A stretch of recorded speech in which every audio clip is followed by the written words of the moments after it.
बिस्मिल्लाहिर्रहमानिर्रहीम। अस्सलाम वालेकुम। कैसे हैं आप लोग? उम्मीद है सब खैर खैरियत से होंगे। जहां तक मेरी आवाज़ जा रही है और जहां तक मेरी आवाज़ सुनी जा रही है, आप सब लोगों के लिए बहुत सारा प्यार, बहुत सारी दुआएं। मेरी दुआ है अल्लाह ताला से कि अल्लाह ताला आप सब लोगों को अपने हिफ्ज़ व अमान में रखे, आमीन। और मैं हूं आपके साथ फैमिली कुकिंग स्टाइल से। आज मैं आपके साथ बहुत मज़ेदार और बहुत ही कुरकुरे सूजी और प्याज के पकोड़े की रेसिपी शेयर करूंगी। बेसन और प्याज के पकोड़े तो आपने बहुत दफ़ा खाए भी होंगे, बनाए भी होंगे, लेकिन अगर आपने सूजी और प्याज के पकोड़े इससे पहले नहीं बनाए हैं तो आपने फिर ज़रूर ट्राई करना है। सूजी का पकोड़ा ऊपर से क्रिस्पी क्रंची और अंदर से बिल्कुल मक्खन मलाई की तरह सॉफ्ट होता है और ठंडा होने के बाद भी ये क्रिस्पी ही रहता है। और जितनी देर के बाद भी इसको खाएंगे तो बिल्कुल जायके में, टेस्ट में कोई फर्क नहीं आता। मुकम्मल गाइड करूंगी, एक एक चीज इंशाल्लाह डिटेल से बताऊंगी। वीडियो में आपने मेरे साथ रहना है, वीडियो को एंड तक जरूर देखना है। इंशाल्लाह जब आप अपने घर पे बनाएंगे तो सब घर वाले बहुत शौक से खाएंगे, क्योंकि ये इतने मजेदार होते हैं। मेरे तमाम सब्सक्राइबर जो मेरी वीडियो को लाइक करते हैं, उनके इतने प्यार मोहब्बत का मैं अपने दिल से शुक्रिया अदा करूंगी। और जिन्होंने अभी तक मेरे चैनल को सब्सक्राइब नहीं किया तो प्लीज आप मेरे चैनल को सब्सक्राइब करें, ये आपकी तरफ से हमारे लिए इनाम होता है। इंशाल्लाह जी मैं आपके साथ इसी तरह से बहुत मजे की रेसिपीज शेयर करती रहूंगी। तो चलें जी, हम चलते हैं अपनी रेसिपी की तरफ। तो रेसिपी स्टार्ट करते हैं। यहाँ पर हमने खूबसूरत सा एक बाउल लिया है, इसमें हम ऐड करेंगे 250 ग्राम दही और इसको अब हम अच्छी तरह से फेंट लेंगे।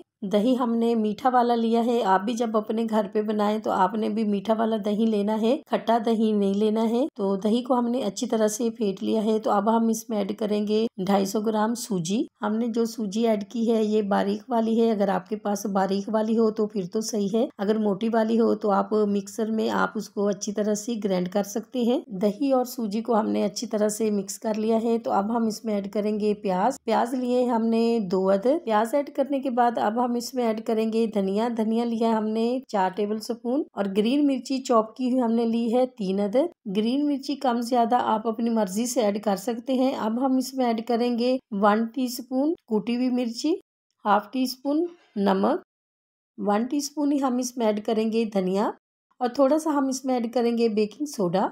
अब हम इसको अच्छी तरह से मिक्स करेंगे। पानी जो है हमने अभी तक इसमें बिल्कुल भी ऐड नहीं किया है, क्योंकि दही जो है वो हमने ज्यादा ऐड किया था। तो दही के अंदर ही ये सारा मिक्सर जो है वो बन के रेडी हो जाएगा। मिक्सिंग जो है बहुत अच्छी सी हो चुकी है। बैटर जो हमारा है बिल्कुल परफेक्ट है और बिल्कुल रेडी हो चुका है। तो अब हम इसके पकौड़े फ्राई कर लेंगे। पैन में ऑयल जो है इसको हमने गर्म कर लिया है। तो अब हम इसमें पकौड़े डालेंगे। जितने पकौड़े इसमें आसानी से आ जाएंगे उतने हम इसमें डाल देंगे। पकौड़े जो है छोटे बड़े जैसे आपका दिल चाहे, जैसे आपको खूबसूरत लगे उसी तरह से आप अपने घर पे बना सकते हैं। फ्लेम को हमने मीडियम किया हुआ है, क्योंकि सूजी के पकौड़े हैं तो ये थोड़ा सा टाइम लगेगा फ्राई होने में, और बेसन के होते हैं तो वो जल्दी फ्राई हो जाते हैं।